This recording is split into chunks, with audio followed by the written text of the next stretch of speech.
오늘은 그 육출기계와 진평에 관한 고사를 살펴보겠습니다. 출처는 사기 진승상 세가에 나오는 얘기고요. 방송대 중문과 4학년 교재에 성어와 고사에 실려있는 내용입니다. 진평의 육출기계라고 하는 것은 6가지 기이한 계책이다. 이래서 육출기계라고 하는데, 이걸 잠깐 살펴보면은 진평은 항우에게서 있다가 유방한테 귀순을 한 사람이에요. 근데 이 사람이 심리전에 능합니다. 또 자기가 있었던 곳이니까요. 그러니까 많은 돈을 들여가지고 여론 형성을 하게 됩니다. 그 당시에 항우 밑에 있던 많은 장수들이 불만을 가지고 있었어요. 그러니까 그걸 이용해가지고 그 장수들이 종림회라든지 이런 장수들이 앞으로 항우를 배반하고 다른 곳으로 갈 것이다, 뭐 이런 소문을 퍼뜨렸어요. 그래가지고 항우가 의심을 하게 됩니다. 근데 일곱참모인 범증을 항우로부터 갈라놓아야 되는데, 그럼 어떻게 했느냐? 그 사례가 하나 있습니다. 어느 날 항우가 사신을 유방에게 보냅니다. 유방이 사신이 도착하니까 음식을 상다리가 부러질 정도로 거하게 차려가지고 가지고 옵니다. 그래서 그 음식을 내온 사람이 물어봐요. 어디서 온 사신인가? 그러니까 항왕께서 보낸 사신이다 이랬어요. 그러니까는 그러냐고 범아부께서 보낸 사신인 줄 알았더니 항왕께서 보낸 사신이군요. 그러면서 상을 아무 얘기 안 하고 가지고 나갑니다. 그러고서 다시 상을 봐오는데 개다리 소반 비슷한 데다가 음식도 채소 이런 거 해가지고 간단하게 해서 가져옵니다. 한눈에 봐도 푸대접 하는 것이 보이거든요. 사신이 상당히 불쾌했어요. 돌아가서 항우한테 보고를 합니다. 이러이러해서 했더니 이런 상황이 생겼습니다. 그랬더니 항우가 범증을 좀 의심을 하게 됩니다. 그때 때마침 그 형양성을 항우가 포위를 하고 있었어요.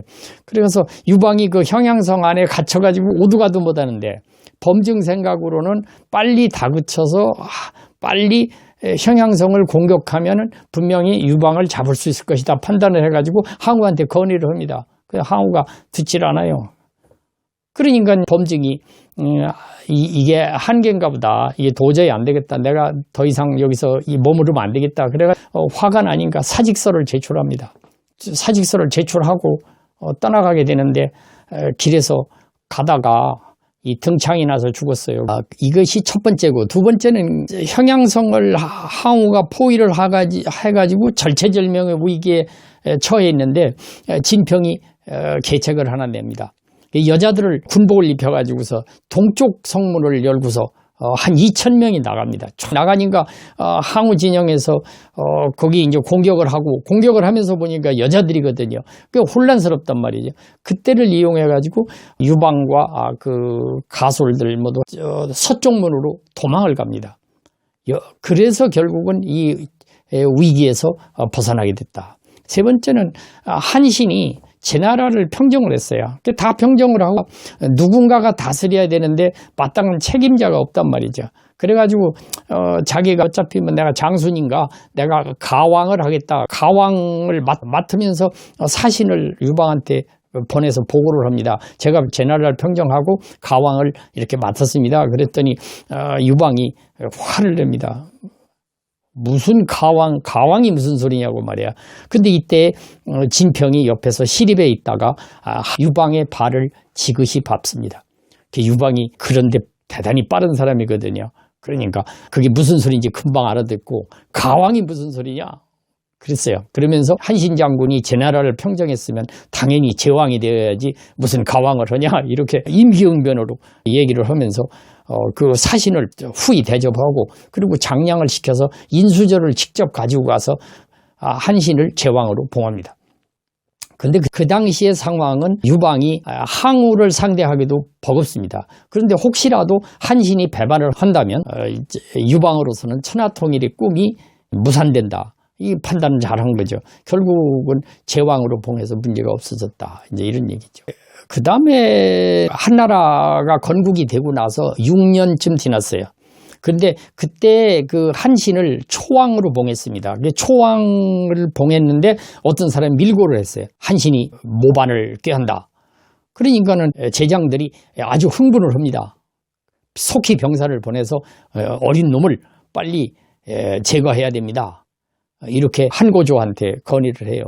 한고조가 말이 없어요. 그러고 있는데 나중에 진평이 들어왔어요. 진평한테 이 얘기를 합니다. 한신이 모반을 한다고 그러니 어떻게 하면 좋겠느냐 그랬더니 진평이 유방한테 물어봅니다. 밖에서는 자신 있으십니까? 그러니까 솔직히 한신은 내가 대적하기가 좀 버겁다 이랬어요. 장수라든지 병사라든지 한신을 상대해서 싸우기는 쉽지 않다 이렇게 얘기를 했어요. 예를 들어서 우리가 힘이 약한데 병사를 동원한다고 하면 절대 이기지 못합니다. 그러니까 제가 계책을 하나 드리겠습니다. 그런데 그 계책이 뭐냐 하면은 남방에 그러니까 운몽이라는 지역이 있어요. 운몽이 술 먹고 놀기가 좋은 데인가 봐요. 조정에는 함구령을 내리고 아무 얘기하지 말라 이러고 제후들한테 통지문을 보냅니다. 운몽에서 언제 어느 날 같이 모이자. 그래 그 날짜를 정해가지고 가게 됩니다. 이 한고조가 그 운몽을 가게 됩니다. 그러니까 한신도 별 생각 없이 거기를 와서 한고조를 배알했어요. 근데 이때 이제 한신을 체포를 합니다. 한신이 왜 저를 체포하십니까? 토사구팽 하시는 겁니까? 이렇게 항의를 했어요. 그랬더니 네가 반란을 획책했기 때문이다. 이렇게 얘기를 했어요. 그래가지고 이제 운몽에서 회명을 끝내고 낙양으로 돌아온 그 한고조가 진짜 조사를 해봤어요. 한신을. 그랬더니 모반했다고 하는 것은 사실이 아니었다. 혐의가 없으니까 풀어줄 수밖에 없죠. 풀어주는데 대신에 초왕 벼슬은 떼고 회음이라고 하는 벼슬을 이제 주게 됩니다.